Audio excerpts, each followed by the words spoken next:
Okay, guys, let's move on to the next section, which is drills. What is drills?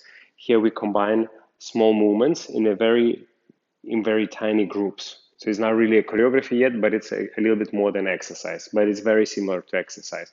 We're just gonna do them over and over so you create a muscle memory. Okay, so what is the drill number one? We're gonna go hip circles with a little bit flexibility here. We're gonna go 1, 2, 3, 4, and cross. So go 1, 2, 3, and 4, cross. So this position is called Latin cross, how we create it. Basically, we land on two balls of the feet, very straight legs. Then how we land? Pelvis going first, then knee bend, and then heel gradually lands. Latin cross position for Samba.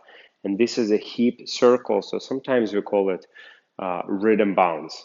But basically, you just focus on this kind of circle in your body, not like a figure eight, but this one, up and down circle with the contraction. So you're going four rhythm bounces. 1, 2, 3, 4, cross very high. 5, 6, 7, 8. So this is a drill.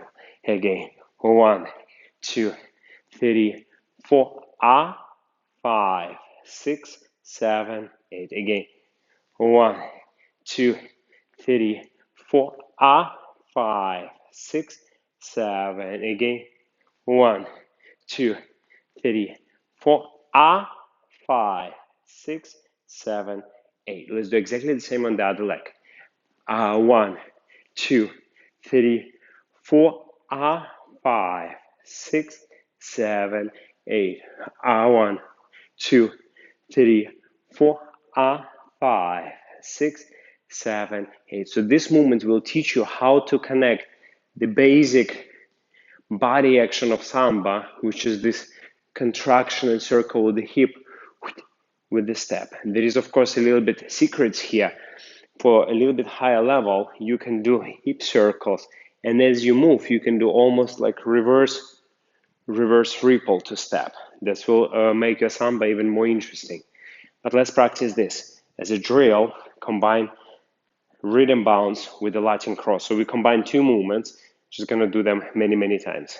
1, 2, 3, 4, 5, 6, 7, 8. Other leg.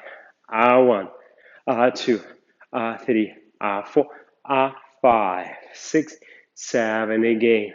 1, 2, 3, 4, 5, 6, 7, 8. 1, 2, 3, 4, 5, 6, 7, 8. And remember, every time you do hip, you have to reflect that in your upper body as well. And watch my body action section, which come after. I will explain more details about that. Okay, let's try that drill.